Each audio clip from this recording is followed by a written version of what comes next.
Amén, muy buenos días, ¿cómo están? Miren, estamos en nuestra serie de Nehemías y como que nada, ya vamos por la semana número 7 del estudio de este libro que ha sido precioso. Ya vamos a la mitad, 7 de 15 semanas. Pero antes de pasar directamente al texto, quiero conocerlos hoy un poquitito más. Y déjenme preguntar, ¿cuántos aquí son delicados con sus carros? Hasta lo salió del alma. No, quiero ver otras. ¿Cuántos aquí son no muchos, miren, todos los demás son bien relajados, me llega. Sí, pero Rogelio, uno de nuestros pastores, wow, de verdad sus pobres hijos, si alguno comía adentro era así como que, por Dios, eso era sacrilegio familiar. Y no digamos si alguien le rayaba su carro. Ahora, por mi cuenta, por mi lado, yo no soy tan delicado con mi carro.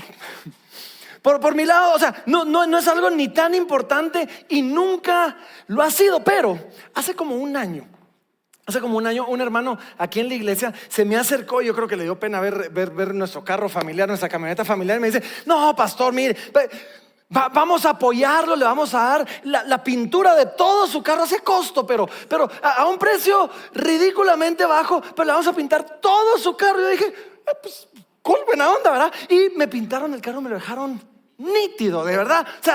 Quedó linda, parecía nueva hasta que uno entraba a la camioneta. Ya adentro ya no parecía tan nueva. Y es que, miren, este es un carro que compramos usado hace 13 años. Lo compramos usado hace 13 años, ya tiene su buen rato. Y no solo eso, ha sufrido el cariñoso trato de una familia de 6, de niños que crecieron junto con el carro. Se pueden imaginar eso. Y ahora, miren, ahora en este tiempo que está de moda el tema de la ideología de género y todo eso, mi pobre camioneta tiene disforia de género. De verdad, ella es una camioneta familiar de ciudad, pero se autoidentifica como una 4x4. Ella cree que es una 4x4 y lo ha demostrado. Nos ha llevado para arriba, para abajo. Y bueno, nos la pintaron, la dejaron nítido. Y aunque la pintura y el enderezado y todo lo que le hicieron era bueno, y vaya que era necesario, era muy, muy necesario, resulta que no es todo lo que necesita. Hay todavía un trabajo interno muy importante que hacer. Primero, miren, y no les cuento esto para que alguien diga, mire, vamos a ver al pastor. No solo es para presentar mi tema. Pero tiene un problema de suspensión porque otra vez se identifica como 4x4 y bueno, eso viene con algunos costos, con algunos precios para su suspensión. Y no solo eso, necesita una bomba hidráulica nueva. Porque a donde nosotros vamos, dejamos una marca. De que llegamos, queda así en el piso la marca. Y el mecánico que nos lo trabaja, miren, el año pasado la llevamos una y otra vez. Y yo pensé que él iba a estar feliz con nosotros porque le estábamos dando mucho trabajo. Y de repente me dijo, pastor, yo de verdad agradezco tanto trabajo que me da con su camioneta, pero ¿será que no es tiempo ya de que la cambie? Y yo dije, todavía tiene un par de años, todavía me aguanta un par de años. Ahora, ¿a dónde voy con esto? El muro en Nehemías, se estaba reconstruyendo el muro ya se terminó. Bueno, la verdad es que se termina la próxima semana. La próxima semana vamos a ver la finalización del muro, pero prácticamente el muro ya está terminado, ¿sí? Pero lo que vamos a ver el día de hoy es que no basta solo con reconstruir el muro.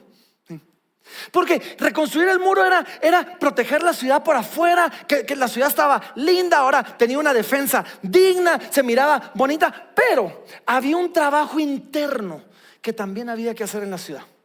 Había un trabajo interno que había que hacer en el pueblo. Y es que Dios no quiere solo que el muro esté bien, Dios quiere un pueblo que refleje su carácter. Y así se llama mi mensaje el día de hoy: un pueblo que refleje su carácter. Dios quiere un pueblo, quiere una iglesia, quiere que sus hijos se amen unos a otros, se sirvan unos a otros. Quiere líderes que genuinamente den la vida por el pueblo y no usen su liderazgo para servirse de el pueblo. Y así que hasta ahora, hasta este momento en Nehemías, el enemigo siempre había estado afuera. Hemos hablado de Sanbalat y de Tobías, y ellos se burlaban, ellos menospreciaban, ellos amenazaban con atacar a todo esto. Había intimidación, había oposición, había de todo. Pero en el capítulo 5 que nos toca el día de hoy, vamos a ver algo más. Y es que había una amenaza no solo allá afuera, había una amenaza adentro. Había una amenaza interna, ¿sí? Y es que el muro seguía creciendo, pero el corazón del pueblo todavía estaba derrumbado. Y el corazón del pueblo también necesitaba ser reconstruido. Y saben, eso le pasa a muchísimos creyentes el día de hoy. ¿Saben? Yo he visto gente que Dios comienza una obra en ellos, y de verdad ahora se visten más bonitos, están más tranquilos, se les ve mejor. Ahora ellos vienen a la iglesia y alaban y cantan y levantan los brazos y trabajan sacrificialmente. Pero a pesar de todo eso, como que como que todavía no hay un temor de Dios en nuestros corazones. Y ese es un tema importante el día de hoy, ¿sí? Y sobre todo no hay un temor de Dios en la manera en que tratamos a las personas dentro y fuera de la iglesia. Yo he visto gente que de verdad sirven y tienen su grupo y cantan y están en la alabanza, y en su empresa tienen un estudio bíblico en su empresa, pero se acaba el estudio bíblico y sus mismos empleados dicen: cuando se acaba el estudio, viera cómo nos trata, mira cómo nos saca la madre. O sea, de verdad que se le olvida lo cristiano y lo dejan ahí tirado. Y digo, a veces necesitamos todavía una reforma interna, ya no solo externa, interna. Y eso es lo que está pasando en Nehemías. Así que hoy va a haber como que una pausa en la narración. En la narración de la reconstrucción del muro hay una pausa que retomamos la próxima semana, pero hay una pausa para hablar del trabajo interno que tenía que pasar. Y lo vamos a formular. Hoy voy a formular 4 puntos, y todos van a girar alrededor del tema del temor de Dios, porque vamos a ver, varias veces mencionaba en el texto que todo lo que estaba pasando pasaba a causa del temor de Dios. Así que punto número 1, para que de un solo le entremos. Punto número 1: el temor de Dios gobierna nuestras relaciones. Nehemías capítulo 5, versículo número 1 comienza diciendo así: entonces hubo un gran clamor del pueblo y de sus mujeres contra sus hermanos judíos. Había quien decía: nosotros, nuestros hijos y nuestras hijas somos muchos, por tanto hemos pedido prestado grano para comer y vivir. Y había quienes decían: hemos empeñado nuestras tierras, nuestras viñas y nuestras casas para comprar grano a causa del hambre. Y había quienes decían: hemos tomado prestado dinero para el tributo del rey sobre nuestras tierras y nuestras viñas.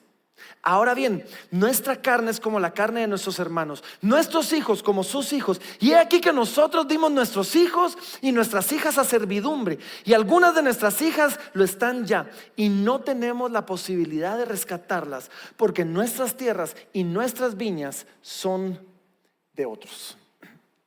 Ahora, yo no estoy seguro si esto pasó durante la reconstrucción del muro, o es una reflexión que Nehemías hace después de algo que pasó, pero le parece lo suficientemente relevante como para interrumpir la narración de la reconstrucción y contar lo que había pasado. Ahora, sea antes, sea después, lo que sí sabemos es que el problema en este capítulo se nos muestra, no era solo el muro. Ya no era solo que el muro estaba derribado, ¿sí? El problema tampoco era simplemente económico. El problema era que habían judíos, habían hermanos, había gente de la misma comunidad, de la misma congregación, de la misma familia de fe, por así decirlo, que estaban viendo la necesidad de sus hermanos y aprovechándose de esa necesidad para enriquecerse a costillas de ellos. Y entonces, cuando alguien no podía ni pagar: yo te presto, no te preocupes. Sí, el interés son solo 30% mensual, pero yo, o sea, por así decirlo. Y estaban cobrando intereses abusivos, tomando tierras, esclavizando a sus propios hermanos. Ahora, el problema no era hacer negocio, y déjenme aclarar esto: la Biblia no condena de ninguna manera la ganancia, la inversión o el ganar interés, ¿sí? No quiero satanizar a los bancos o a las personas que, sabiendo que hay un riesgo, pues prestan y cobran un interés. El problema era cuando la necesidad de otro se convertía en una oportunidad para mí, para explotarlo y ganar a sus costillas. Y esto sigue pasando. Miren, estuve platicando en las últimas semanas con alguien aquí de la iglesia y había caído en este ciclo.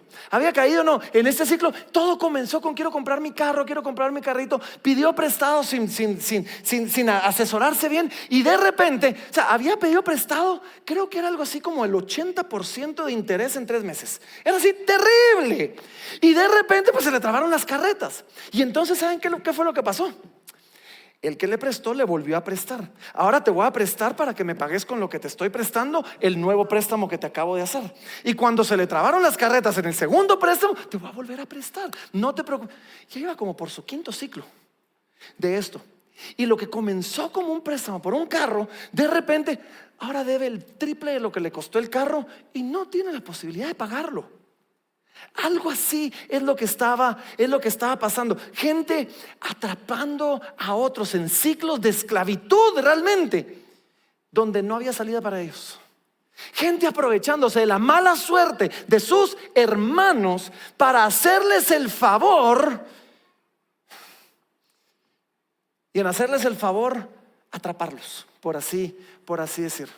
Ahora, puedo darles ejemplos interminables de esto porque pasa, pero más que darles ejemplos, déjenme hacerles una pregunta, porque creo que esto va al corazón del asunto. Y la pregunta es esta: ¿será que mi manera de tratar a las personas, será que mi manera de tratar a otros refleja el temor de Dios? Porque ojo, hay cosas que pueden ser legales, hay cosas que pueden ser normales, hay cosas que pueden ser culturalmente aceptables y aún así no reflejar el corazón de Dios.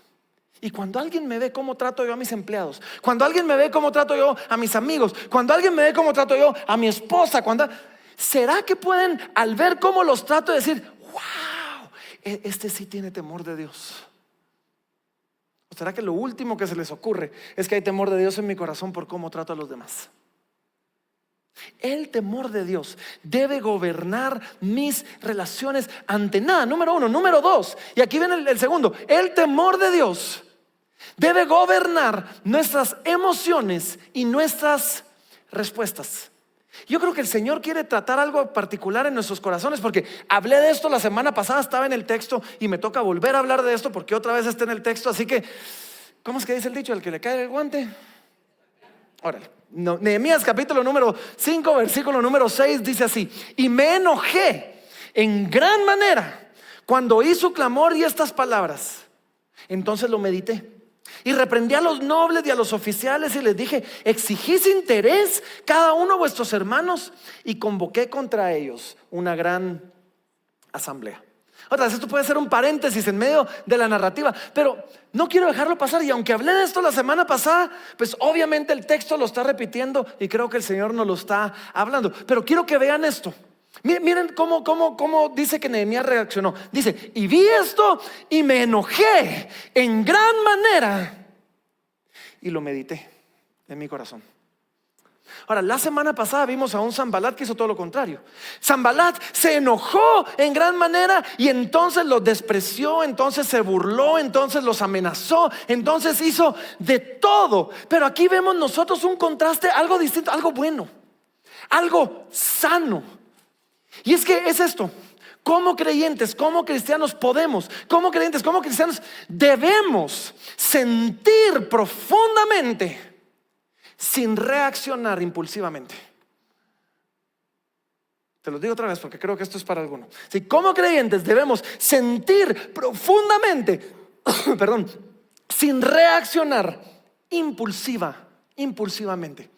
Y es que vemos en Nehemías que su enojo no nace del ego. No es así como: quiero demostrarles a todos que yo soy el líder y que tengo la razón y entonces hoy sí me van a oír. No, su enojo no nace de ahí. El enojo de Nehemías nace de ver la injusticia, nace de ver el abuso, nace de ver el pecado, nace de ver la opresión en medio del pueblo. Y saben, como creyentes no estamos llamados a no sentir o a no enojarnos. Hay cosas que deben indignarnos, que deberían molestarnos. Hay cosas que deberían a nosotros enojarnos. Y una iglesia que nunca se enoja por el pecado, por la corrupción, por todo eso, no entiende la realidad de la maldad del pecado. No entendemos lo que el pecado hace en nosotros. No entendemos lo que el pecado hace en nuestra comunidad. No entendemos lo que el pecado hace en el mundo. No entendemos cómo el pecado ofende el corazón de nuestro Dios. Y así que, como iglesia, debemos ofendernos ante el pecado. Pero Nehemías no permitió que la emoción lo gobernara y que sus emociones dirigieran su respuesta. Él ve el problema y se indigna, se enoja, pero toma un momentito para meditar. Toma un momentito para traer ese enojo delante del Señor y luego confronta y luego busca una restauración. Ahora, si alguno aquí ha tomado nuestro programa de Recovery, esto es uno de los principios que enseñamos en Recovery. Y es que, sabes, tú puedes ser víctima genuina del pecado de alguien. No hiciste nada para merecerlo. De verdad, lo que te pasó es simplemente por el pecado de alguien más. Y eso te puede doler y te puede indignar. Pero lo que no puede hacer eso es darte el permiso de responder pecaminosamente. Ahora, quien pecó contra mí es absolutamente y 100% responsable de su pecado contra mí. Pero si yo respondo pecaminosamente, yo soy absolutamente y 100% responsable de la manera en que yo respondo. No es culpa de él o de ella. Y tenemos que aprender eso. Saben, podemos indignarnos, podemos enojarnos, pero eso no nos da permiso de responder con pecado ante el pecado. Eso no justifica la impulsividad. No nos da permiso de estar enojados contra el mundo y de salir a destruir personas. Yo he visto gente donde ahora responden ya ni siquiera contra la persona que pecó. No, el mundo es culpable, ¿sí? Como mi ex me trató mal, ahora todos los hombres son unos desgraciados. No, tu ex fue un desgraciado tal vez, pero no todos los hombres. O sea, como me salió mal con una mujer, ahora todas las mujeres no sirven para nada y las voy a tratar así. No. Quien pecó contra ti es responsable de su pecado. Tú eres responsable del tuyo. Tú eres responsable de la manera en que respondes. Tú eres responsable de lo que haces. Y Nehemías dice: y lo vi y me enojé y me indigné y lo medité. Y después de que lo medité, les dije a ellos. Las emociones, ¿saben? Fuimos creados con emociones. Yo no pretendo aquí decirles, no, como cristianos no debemos tener emociones. No, las emociones son buenas. Dios nos creó con emociones. Las emociones son excelentes siervos, pero terribles amos. Cuando las emociones están ahí son buenas, pero cuando ellas nos gobiernan y dirigen nuestra vida, son terribles. Y el temor de Dios controla nuestras emociones. El temor de Dios controla la manera en que respondemos nosotros. Número 2. Número 3, el temor de Dios produce arrepentimiento práctico, no solo emocional. Y miren lo que pasa. Nehemías los llama, Nehemías los reprende. Versículo número 8 dice: y les dije, nosotros, según nuestras posibilidades, rescatamos a nuestros hermanos judíos que habían sido vendidos a las naciones. Y vosotros vendéis aún a vuestros hermanos y serán vendidos a nosotros. Y callaron, pues porque no tuvieron que responder. Y dije: no es bueno lo que hacéis. No andaréis, y aquí viene el tema de hoy, no andaréis en el temor de nuestro Dios para no ser oprobio de las naciones enemigas nuestras. O sea, todo lo que ustedes hicieron, lo hicieron porque perdieron el temor de Dios en el camino. Versículo 11 dice, no, 10, perdón. Dice: también yo y mis hermanos y mis criados les hemos prestado dinero y grano. O sea, Nehemías también había hecho esto. Dense cuenta de eso. Pero aquí viene el llamado. Dice: quitémosles ahora este gravamen. Os ruego que les devolváis hoy sus tierras, sus viñas, sus olivares y sus casas, y la centésima parte del dinero, del grano, del vino y del aceite que demandáis de ellos como interés. Y dijeron: lo devolveremos y nada les demandaremos. Haremos así como tú dices. Entonces convoqué a los sacerdotes y les hice jurar que harían conforme a esto. Además sacudí mi vestido y dije: así sacuda a Dios de su casa y de su trabajo a todo hombre que no cumpliere con esto. Y así se ha sacudido y vacío. Y respondió toda la congregación: amén. Y alabaron a Jehová, y el pueblo hizo conforme a esto. Varias cosas que quiero que vean aquí. Nehemías no solo los confronta, también los llama a actuar de manera consistente con su pecado y su arrepentimiento. Y en medio de todo eso, en el clímax, en el versículo número 10, les dice: hey, quitémosles este gravamen. O sea, quitémosles esta carga que nosotros les impusimos. Y es que un genuino arrepentimiento, un arrepentimiento bíblico, no solo es que me siento mal, es que sí tenés razón y me siento culpable y ahora voy a llorar. No. Órale, qué bueno que nos sentimos mal. Pero un genuino arrepentimiento nos lleva a restituir el daño que nuestro pecado hizo. Si tú no estás dispuesto a restituir, a restaurar lo que rompiste, no hay un arrepentimiento genuino. ¿Sí? Y en este caso, para Nehemías y para todos los nobles era: ok, quitémosles el gravamen, quitémosles esa carga que les pusimos, devolvámosles las tierras, devolvámosles una parte del dinero. Para nosotros, tal vez ese no es tu tema, para nosotros quizás significa pedir perdón. Hay gente que ha pecado y cuando se le confronta llora, pero hay un orgullo que no les deja pedir perdón. Tal vez para nosotros significa: tengo que pedir perdón. Tal vez para nosotros significa: tengo que devolver lo robado. Le robaste a la empresa donde trabajas, órale, sentite mal, pero anda y devolvelo. Ay, y si me despiden, quizás te despidan. Esa es la consecuencia de tu pecado. Pero aquel que genuinamente se ha arrepentido está dispuesto a enfrentar las consecuencias de su pecado. Quizás esto significa, ¿saben? Quizás esto significa tratar de restaurar las reputaciones que hemos destruido con nuestro chisme. Bien, entre los cristianos es terrible. El chisme no nos gusta, pero nos entretiene. ¿Sí? Y algunos se han nombrado los entretenedores del grupo. ¿Sí? Ellos se van, es más, no lo hacemos ni siquiera para entretenernos. Es una petición de oración. Hermanos, ya se enteraron lo que le pasó a Leonela. Miren, les voy a contar. Es que ella, oremos por ella. Sí, oremos. Sí, es un chisme disfrazado en petición de oración. Quizás nos toca llegar con ese mismo grupo y decirles: hermanos, la semana pasada yo vine a hablar de Leonela. O sea, necesito decirles que no es tan mal como parece. Que de verdad, no, ahí está Leonela, perdón. Sí, que no es tan mal como parece. Que de verdad, tal vez exageré las cosas. Tal vez dije algo que no me correspondía decir. Y arrepentirnos y restaurar el daño que hicimos. Tal vez significa, ¿saben?, cortar de raíz relaciones pecaminosas que sabemos que no deberíamos de tener y ahí las tenemos todavía. Tal vez significa que no tenemos la madurez para tener un teléfono inteligente, sino debemos regresar a un frijolito porque no podemos controlar lo que vemos con él. Tal vez significa que tenemos que abandonar algunas prácticas de negocios porque son corruptas. Cambiar patrones que tal vez son abusivos. O sea, el pecado, ojo, no se arregla solo sintiéndose mal. Ahora, otro paréntesis, y quiero que vean esto. Porque en el versículo número, ¿qué era?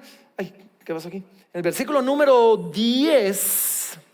No, en el versículo número 11, perdón. Dice: os ruego que les devolváis hoy sus tierras.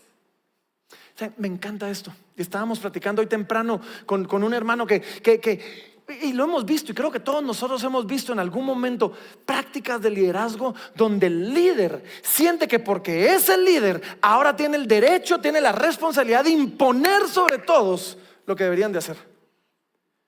Pero no, Nehemías los confronta, Nehemías los reprende, Nehemías les hace ver su pecado, pero después les devuelve la responsabilidad y les digo: ahora les ruego que por favor ustedes decidan hacer las cosas bien. Y esto, miren, esto es bien importante, porque la autoridad espiritual, y esto, yo he procurado alejarme de esto y espero que lo he logrado en estos casi 20 años ya que tiene la iglesia, pero la autoridad espiritual no existe para controlar a las personas. No existe para manipular a las personas. Sí, nos llama al temor de Dios, nos exhorta, pero no nos obliga, no nos manipula. Sí, nos guía hacia el Señor. Pero Hay una diferencia entre si tú haces algo por convicción que el Espíritu Santo puso en tu corazón, o haces algo porque alguien te lo está imponiendo y te está presionando. Ese no es el trabajo del liderazgo espiritual. Ahora, la gracia de Dios no elimina la confrontación. Es más, muchas veces la confrontación es la forma en que la gracia de Dios se experimenta. Pero la gracia de Dios y la confrontación tampoco usan manipulación. Y me encanta eso en el ejemplo donde dice, ¿saben qué? Ahora os ruego que porfa consideren hacer esto. Porque el temor de Dios no solo domina nuestras relaciones, el temor de Dios no solo controla nuestras emociones, el temor de Dios no solo produce un arrepentimiento real, ¿sí?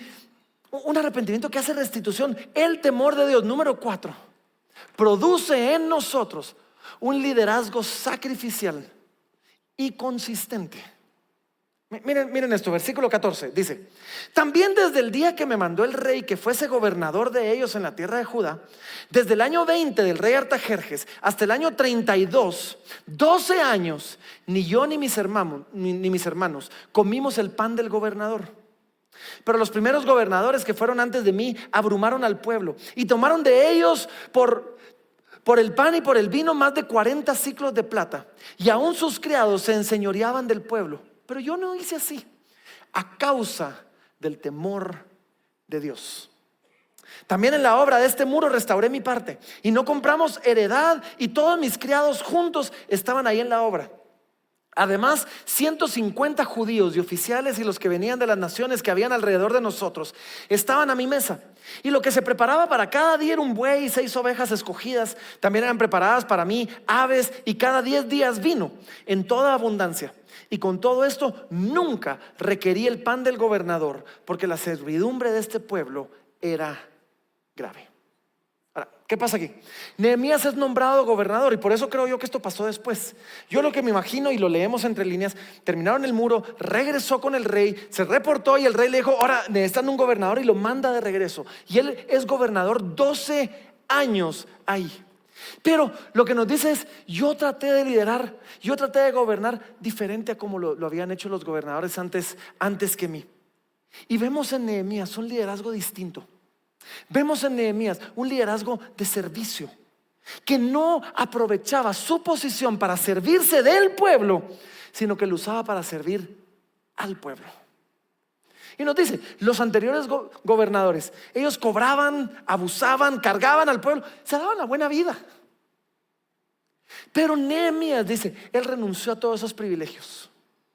Trabajó junto al pueblo, alimentó a personas, no acumuló tierras, no explotó su posición, no comió, y ahorita les explico eso del pan del gobernador. Y dice, y en el versículo 15 dice, y todo esto a causa del temor de Dios. ¿Saben qué es eso del pan del gobernador? Es decir, yo como gobernador puedo vivir una vida por encima de todos ustedes porque soy el gobernador. Y puedo darme lujos, y puedo darme privilegios, y ahora tengo dinero, y puedo comprar tierras, y puedo hacer. Nehemías hubiera podido quedar él vivir una vida tranquila, en paz, y dejar hechos a sus hijos, a sus nietos, a sus bisnietos. Y dice, yo no compré tierra, yo no abusé esto, no usé mi posición para servirme del pueblo. No, serví al pueblo. Y no solo servía al pueblo, en él vemos a alguien que lidera con su ejemplo. Miren esto, dice, también de la obra de este muro restauré mi parte. Ahora, hace 2 semanas, en el capítulo 3, vimos nosotros un listado de 32 versículos de nombres, nombre tras nombre, tras nombre, tras nombre, tras nombre, de quién trabajó. Y Nehemías no aparece en ese listado. Y es curioso, Nehemías no aparece en el listado, pero nos está diciendo ahí, yo también me ensucié las manos, yo también hice mi parte, yo no solo los dirigí, yo también participé de la obra. Y es que un buen líder no solo señala el camino, un buen líder lo camina primero. Y esto me gusta, porque él no necesitó el reconocimiento público, no le importó que su nombre no estuviera inscrito entre todos los nombres del capítulo 3. Él estaba más interesado que el muro avanzara que aparecer en la lista. Y eso es bien importante para un tiempo como en el que vivimos, porque en este tiempo de redes sociales ni siquiera comemos sin que lo queramos publicar. Y queremos comer nuestra comida y espérame, le voy a tomar una foto para que todos vean que yo como fit. Digo, si yo tuviera la foto, todos mirarían que yo como fat. Sí, y entre fit y fat hay solo una letra de diferencia. Sí, pero hay una gran diferencia. No, hoy por hoy queremos que todos vean lo que hacemos y que todos vean y que todos reconozcan. Y si estamos sirviéndonos, vamos al hogar de ancianitos y ahí estamos con el ancianito de fondo, ¿verdad? Él está en segundo plano, pero quiero que todos vean lo que... A Nehemías no le importó no salir en el capítulo 3 con tal de que el muro avanzara. Pero ahorita que lo está confrontando le dice, hey, pero yo hice mi parte. Yo y los míos construimos mi parte del muro y nos sacrificamos y no abusamos. Y ojo, y esto pasó durante 12 años, todo el tiempo que él fue gobernador. Y esto es importante, porque el temor de Dios no solo me lleva a hacer las cosas bien, me lleva a hacer las cosas bien por un buen rato. Si ya llevan años en el Señor, yo ya llevo mis añitos en el Señor, he visto esto pasar 1000 veces. Gente conoce al Señor, tiene una experiencia religiosa, salen compungidos de corazón, comienzan a hacer cambios en sus vidas y eso les dura un mes, 3 meses les duró y de repente regresan a lo que eran antes. Pero una verdadera convicción no dura solo un mes, no dura 2 meses, no dura 3 meses. La vemos perdurar a través de los años. Cualquiera puede sacrificarse una semana. Cualquiera puede hacer el esfuerzo durante un tiempo. Cualquiera puede ser humilde durante la crisis. Pero Nehemías nos está diciendo, yo viví así 12 años. Todo el tiempo que serví como gobernador. Y saben, yo anhelo eso. O sea, yo he visto gente que, sí, entonces comencé a servir al Señor y me fui a echar mi cola hacia el mundo y aquí estoy de regreso, aquí humillado. Pues gloria a Dios que vinieron de regreso, pero qué bonito que hayas comenzado a servir al Señor y no te hayas echado tu colazo de regreso al mundo. Nehemías dice, yo así viví 12 años. Así viví todo este tiempo. Y requirió un sacrificio. Requirió un sacrificio grande. Así que miren cómo termina este capítulo. Porque termina con un texto curioso.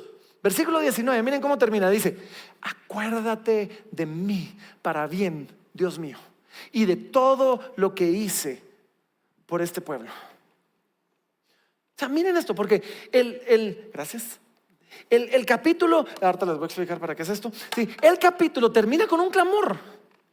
Y un clamor que puede sonar tal vez raro, pero no lo descartemos tan rápido. Porque Nehemías no está tratando de comprar el favor de Dios, pero sí está descansando en una verdad. Y es la verdad de que Dios ve la fidelidad de sus hijos. Y esta no pasa por alto, no pasa desapercibida. Y él dice, acuérdate de mí, Señor. En mi oficina yo tengo este cuadro. Y quien ha ido a mi oficina, no tengo fotos ni de mi esposa ni de mis hijos, no tengo nada, pero tengo este cuadro. Y este cuadro me lo pintó, creo que Gina está sirviendo allá afuera, pero bueno, Gina me pintó este cuadro y es un versículo bíblico. Es Hebreos capítulo número 6 y versículo número 10. Y miren, así lo mantengo yo, se los voy a poner aquí para que lo vean.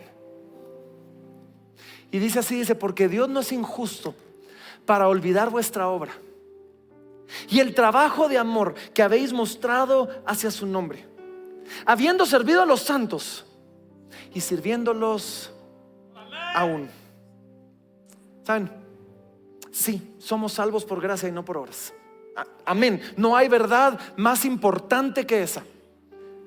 Y sí, no hay nada, y ojo, no hay nada que tú puedas hacer que haga que Dios te ame más, ni tampoco nada que puedas hacer que haga que Dios te ame menos. O sea, esto no compite con esa verdad. Pero seguirle y servirle requiere sacrificios. Yo sé que para mí los ha requerido algunos, ¿sí? Y para mi familia ha requerido algunos sacrificios. Y esto me recuerda a mí que Dios no los olvida, que no pasan desapercibidos, que todo lo que hagamos para el Señor, que todo lo que hagamos para su pueblo, tal vez tu esposa o tu esposo puede no notarlo, tal vez tus papás no lo entienden, tal vez tus hijos les parece ridículo, tal vez a tu iglesia se le olvidó reconocerte, pero a Dios no se le olvida. Y un día nos vamos a presentar delante de Dios y Dios va a recompensar las obras que hemos hecho para Él. La Biblia nos habla que vamos a recibir coronas, que después, cuando el Señor se presente, las vamos a poder tirar a sus pies y decir: Señor, tú eres el único digno. Yo no sé ustedes, yo quiero tener coronas que tirarle a sus pies ese día. Hace algunos años tuve el privilegio de predicar en el funeral de un hermano de la iglesia, alguien a quien amábamos muchísimo y que había servido al Señor en diferentes lugares, en diferentes roles, a través de su vida entera. Y en el funeral hablamos de la esperanza de volverlo a ver, y hablamos de las promesas de la vida eterna, y enfatizamos que es por gracia y no por obras. Y digo enfatizamos porque aunque él tenía un montón de obras, pues siempre cuando alguien muere todos comenzamos a hacer números y decimos: ¿será que se ganaba con 60 o con 70? ¿O será que se ganaba con cuánto ganamos, verdad? Entonces siempre enfatizo yo en esos momentos: es por gracia. Y porque esto es lo que pasa. Cuando alguien muere, lo ponemos en un pedestal. Digo, no tenemos que ponerlo en el pedestal. Podemos reconocer sus virtudes y podemos reconocer sus defectos, y está bien. O sea, porque eso no nos salva. Pero recuerdo que en el cementerio, cuando ya nos íbamos a despedir ya de él, el Señor me guió a un texto. Apocalipsis capítulo número 14 y versículo número 13.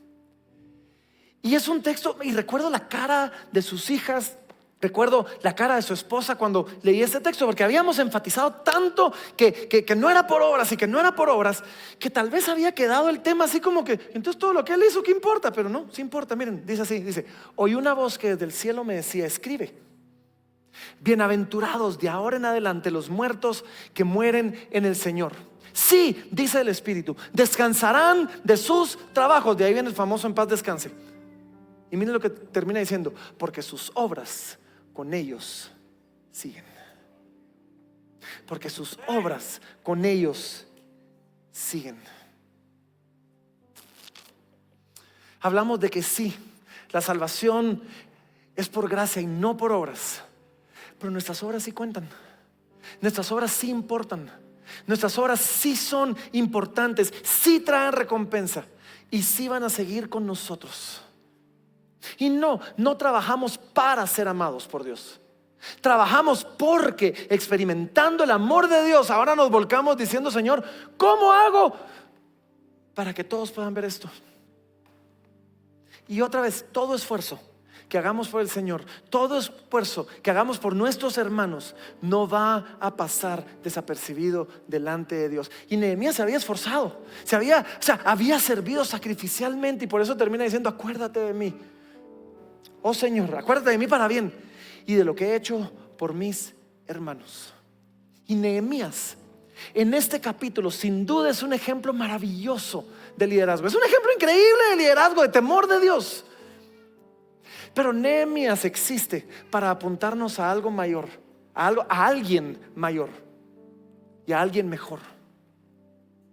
Y es que sí, Nehemías no se sirvió de su posición, pero la Biblia nos dice que Jesús les dijo a sus discípulos: hey, yo no vine a ser servido, yo vine a servir y a dar mi vida en rescate por muchos. Y vemos nosotros que Nehemías pues se sacrificó. No, Jesús no solo se sacrificó, Él renunció a su gloria, Él renunció a su trono, Él se humilló para vivir en medio de nosotros y se hizo obediente hasta la muerte, y muerte de cruz, para servirnos a nosotros. Nehemías no se enriqueció. Jesús dice: no, yo me empobrecí para que ustedes fuesen enriquecidos.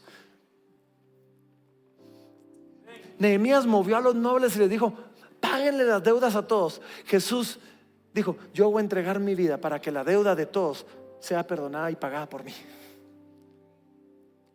Nehemías fue un excelente líder, pero Jesús es el líder perfecto que usó toda su autoridad y toda su gloria para bendecir y salvar a su pueblo. Así que con todo esto en mente, termino haciéndoles una pregunta. ¿Qué tienen que hacer en sus vidas más allá de solo pintar el carro por afuera? Pintarlo por afuera está bien, es bonito, es importante. ¿Qué, usando el lenguaje de Nehemías, qué gravamen necesitamos quitar hoy? ¿Qué práctica necesitamos corregir? ¿Qué cambios debemos hacer en nuestros matrimonios, en nuestras familias, en nuestras relaciones, en nuestras actitudes? ¿Qué debemos cambiar en nuestro trato con otros? Nuestra serie se llama Nehemías, más que muros, porque Nehemías es más que el muro. Es Dios formando a un pueblo que refleje su carácter. Y Dios nos llama hoy a nosotros diciendo: qué bueno los cambios que tenés, pero quiero formar en ti a alguien que refleje mi carácter, principalmente en cómo tratas a los demás. Amén. Ya terminé, pónganse de pie. Pónganse de pie, si pueden hacerlo cómodamente. Y vamos a terminar orando. Y mientras oramos, tal vez a algunos aquí les toca, pues, yo espero que si el Señor está aquí en medio de nosotros y alguno ya comenzó a ver qué tiene que cambiar y qué tiene que hacer, yo los invito primero que vengan delante del Señor en arrepentimiento, pidiendo perdón. Ok, Señor, me veo muy bonito los domingos, pero el lunes, y nos toca arrepentirnos. Pero después nos toca rendirnos y decirle: Señor, no solo quiero sentirme mal, quiero construir mi vida en tu amor. Y vamos a responder con esa canción, diciendo al Señor: construiré mi vida en tu amor, en ti voy a estar seguro. Porque, ¿saben por qué? Porque Él es el único digno de recibir no solo toda adoración, es el único digno de recibir todo nuestro corazón, toda nuestra actitud, toda nuestra vida, todo nuestro trato, todo nuestro todo.